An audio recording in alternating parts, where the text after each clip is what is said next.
غزوہ بدر اسلام کا وہ پہلا معرکہ کہ جس کو اللہ تبارک و تعالی نے اسلام کے غلبے کی بنیاد فرمایا۔ جیسا کہ آپ ان حالات کا جب تذکرہ سنیں گے کہ جن حالات میں یہ غزوہ بدر ہوا تھا، اس سے آپ کو یقیناً اندازہ ہو جائے گا کہ اللہ تبارک و تعالی نے واقعی بے سر و سامانی کے عالم میں اپنی نصرت کے ذریعے اہل ایمان کی مدد فرمائی اور انہیں کفار کے اوپر غلبہ عطا فرمایا۔ تو جتنے بھی قیامت تک حالات پیش آ سکتے ہیں امت مسلمہ کو، تو ہر دور کے حالات کے اعتبار سے ایک نمونہ اصحاب بدر، غزوہ بدر کے اندر موجود ہے، جس کا خلاصہ در خلاصہ یہی ہے، وَمَن يَتَوَكَّلْ عَلَى اللَّهِ فَهُوَ حَسْبُهُ،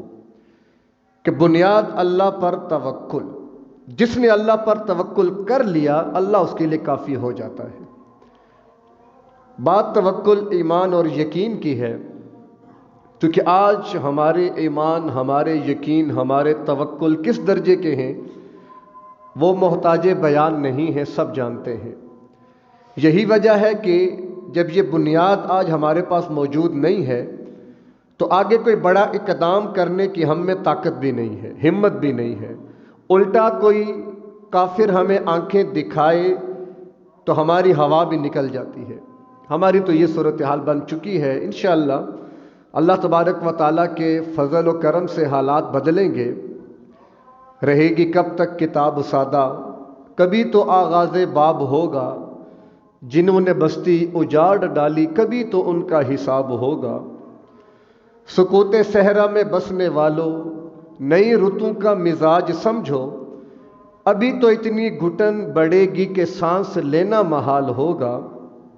وہ دن گئے جب ہر ایک ستم کو ادائے دل بر کہہ کے چپ تھے، جو اینٹ آئے گی اس طرف سے تو پتھر اس کا جواب ہوگا۔ یہ وقت آئے گا انشاءاللہ کہ اللہ تبارک و تعالی ہم ہی میں سے ہی ایسے افراد پیدا فرما دے گا کہ جو توکل علی اللہ، یقین کامل، یقین محکم، عمل پہ ہم، محبت فاتح عالم، جہاد زندگانی میں یہ ہے مومن کی شمشیریں، کہ انہی شمشیروں کو لے کر انشاءاللہ اللہ کے شیر میدان میں نکلیں گے، ضرور ہوگا۔ ہم تو یہی دعا کرتے ہیں کہ اللہ ہمیں بھی وہ دن دکھائے اور ان صفوں میں کھڑا فرمائے جو اللہ کے شیروں کی ہوں، کیونکہ اس وقت کے حالات اور ہمارے موجودہ ایمان، ان کے دیکھنے سے اور ان کے اعتبارات سے ڈر بھی لگتا ہے کہ کہیں خدا نہ خواستہ اگر واقعی اللہ کا امر ہوا اور آج وہ حالات پیدا ہو گئے، ہم تو اپنی جان بچانے کے لیے شاید دشمن کے جا کر ہم آسرے اور سہارے ڈھونڈنے شروع کر دیں۔ اور اللہ کے محبوب پیغمبر فرماتے ہیں کہ آخری ایام میں جو اس رخ پہ چلے گا وہ بغیر ایمان کے بھی جا سکتے ہیں اور بغیر توبہ کے بھی دنیا سے چلے جائیں گے، اور اللہ ان کی توبہ قبول بھی نہیں فرمائے گا۔ تو مختلف کیفیات ہیں، اللہ ہماری رہنمائی فرمائے، اور رہنمائی کا واحد ذریعہ رب کا قرآن اور اللہ کے محبوب پیغمبر کی سیرت، کہ قرآن اترتا رہا، اللہ کے محبوب پیغمبر عملی طور پر اس کو نافذ کرتے چلے گئے۔ یہ اصحاب بدر، واقعہ بدر کو دیکھیں، قرآن نے کتنی تفصیل کے ساتھ آیات کے اندر بڑے خوبصورت پیرائے میں اس کو بیان فرمایا، ہم تک پہنچایا، قیامت تک آنے والے ہر مسلمان تک پہنچایا کہ تمہارے لیے اگر کوئی رہنما ہے تو یہ قرآن، اور رہنما اصول چاہتے ہو تو قرآن کی آیات میں اتر جاؤ، پھر تمہیں سمجھ میں آئے گی کہ اللہ تبارک و تعالیٰ نے یہ طاقت، قوت، یہ حکمت، دانائی اور یہ اقتدار اور ریاست گری، عالمگیریت اللہ نے کہاں چھپا کے رکھی ہے۔ تو بہرکیف بات تفصیل میں نہ چلی جائے، آتے ہیں اپنے موضوع کی طرف۔ تو بدر کا واقعہ تاریخ اسلامی کا بڑا عظیم واقعہ اور عظیم معرکہ ہے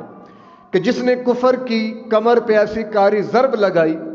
کہ 10 سالوں میں جس کا نتیجہ فتح مکہ کی صورت میں اور عالم عرب تک اسلام کے نفاذ کی صورت میں سامنے آ گیا۔ یہ مختلف مرحلے اللہ کے محبوب پیغمبر نے طے فرمائے یہ جو بدر کا واقعہ پیش آیا مسلح تصادم والا، آپ یہ سمجھ لیں کہ یہ آخری مرحلہ تھا۔ اس سے پیچھے اللہ کے محبوب پیغمبر نے کچھ مرحلے طے فرمائے تھے۔ نمبر 1 آپ نے نظریہ دیا، نمبر 2 نظریے کی بنیاد پر تنظیم سازی فرمائی، نمبر 3 تنظیم سازی فرما کر ان کی تربیت فرمائی، نمبر 4 انہیں صبر کا درس دیا کہ فی الحال ہم نے برداشت کرنا ہے۔ پھر اس کے بعد ہجرت کا معاملہ آیا، پھر اس کے بعد اللہ تبارک و تعالیٰ کی طرف سے جہاد کا حکم آیا، ریاست قائم ہو گئی۔ اب اللہ کے حکم سے پھر مسلمانوں نے علم جہاد کو کفار کے خلاف بلند کیا۔ اس وقت بلند کیا ہوا آج تک بلند ہے اور قیامت تک بلند رہے گا۔ صورتیں مختلف ہو سکتی ہیں، کیفیات حالات و واقعات کے بدلنے سے مختلف ہو سکتی ہیں، لیکن بہر صورت جہاد کسی نہ کسی صورت میں آج بھی موجود ہے، کیونکہ اللہ کے نبی نے فرمایا تھا الجہاد ماضٍ الی یوم القیامہ، قیامت کی صبح تک یہ جہاد جاری رہے گا، جب تک کہ اللہ ایک جماعت کے ہاتھ پر کفر کا خاتمہ فرما کر اسلام کا علم پوری دھرتی پہ لہرا دے گا۔ ہوگا انشاءاللہ۔ قریش کا قافلہ تجارت کی غرض سے نکلا۔ اس سے پہلے چونکہ 8 مہمات پیش آ چکی تھیں، قریش یہ باور کر چکے تھے کہ اب ہمارے تجارتی راستے بھی خطرے میں ہے، گویا ہماری معیشت خطرے میں ہے، ہماری سیاست کو بھی اللہ کے محبوب پیغمبر نے ناکام کر دیا ہے، تو لہٰذا اگر یہ معاملہ پھلتا پھولتا رہا تو پھر تو ہماری خیر نہیں، تو لہٰذا وہ بھی اپنی طرف یہ کوشش کرتے رہے کہ کئی ایسے اسباب اختیار کرو تاکہ مدینہ والوں کا خاتمہ کر کے اس نظام کو ختم کیا جائے۔ اختصار کے ساتھ چلوں گا، واقعات تو بڑے تفصیلی ہیں، چونکہ وقت مختصر ہے، جتنی بات ہو جائے اتنی بہتر ہے۔ تو وہ قریش مکہ نے اپنے ہر گھر سے ساز و سامان لا کر حضرت ابو سفیان جو اس وقت تک مسلمان نہیں تھے ان کو لا کر دیا، آپ یہ ہمارا سامان تجارت لے کر جائیں، شام کی طرف خوب نفع کما کر لائیں، اور واپسی پر پھر ہم ہتھیار خریدیں گے، جنگ کی مسلح تیاری کریں گے اور ہم مسلمانوں پر چڑھائی کریں گے۔ اس نظریے کی بنیاد پر وہ قافلہ تقریباً 40 افراد پر مشتمل روانہ ہو گیا۔ اللہ کے محبوب پیغمبر کو اطلاع ملی تھی غزوہ ذات العشیرہ، یہ پیچھے بات گزر چکی ہے، یہ وہی مہم تھی جو اس قافلے کو روکنے کے لیے تھی، لیکن جب تک کہ اللہ کے محبوب پیغمبر وہاں پہنچتے وہ تجارتی قافلہ نکل چکا تھا۔ اب جب اس کی واپسی کا وقت آیا تو اللہ کے محبوب پیغمبر نے فرمایا، مسجد میں موجود تھے حضرات صحابہ سے کہ قریش کا تجارتی قافلہ آ رہا ہے، ہمیں اس کی طرف بڑھنا چاہیے، بڑا غنیمت بڑا مال اسباب اس کے اندر موجود ہے۔ حضرات صحابہ نے کہا ٹھیک ہے ہم چلتے ہیں۔ تو حضرات صحابہ آپ صلی اللہ علیہ وسلم کے ساتھ روانہ ہوئے، چونکہ مقصد تجارتی قافلے کو روکنا تھا، نہ کوئی جنگ مقصد تھی، نہ کوئی مار کا آرائی ان کے سامنے معاملہ تھا، نہ کوئی جنگ کے حالات ان کے سامنے تھے۔ اللہ کے محبوب پیغمبر حضرات صحابہ کو لے کر چلے، 2 تلواریں ان کے پاس، 2 گھوڑے، 70 اونٹ، 3 کی باری لگتی، باری باری بیٹھتے سفر کرتے، ایک بیٹھتا 2 چلتے، دوسرا بیٹھتا پھر 2 چلتے، تیسرا بیٹھتا پھر 2 چلتے، تو باری باری وہ چلتے جا رہے تھے۔ ان کے علم میں نہیں تھا کہ آگے کیا ہونے والا ہے۔ مقام صفرا پہ پہنچے تو اللہ تبارک و تعالیٰ نے وحی فرمائی کہ میرے محبوب ایک لشکر تو وہ تھا، ایک قافلہ تو وہ ہے جو کہ ابو سفیان کا تجارتی آ رہا ہے، لیکن ایک لشکر مکہ سے بھی روانہ ہو چکا ہے۔ ذات شوکتن بطرن وریا الناس، وہ قافلہ روانہ ہوا ہے۔ وجہ کیا بنی؟ ابو سفیان چونکہ جانتے تھے کہ مدینہ کے راستے میں ہمارے لیے مسائل ہیں، تو وہ راستے کی تحقیقات کرتے کرتے جا رہے تھے کہ جہاں بھی خبر ملے کہ ہمیں خطرہ ہے ہم اپنے قافلے کو بچا کر لے جائیں۔ چلتے چلتے ایک مقام پر پہنچے تو وہاں پر انہوں نے دیکھا کہ اونٹ، یعنی اس سے پہلے وہاں پر 2 حضرات اللہ کے محبوب پیغمبر کی طرف سے، ایک تو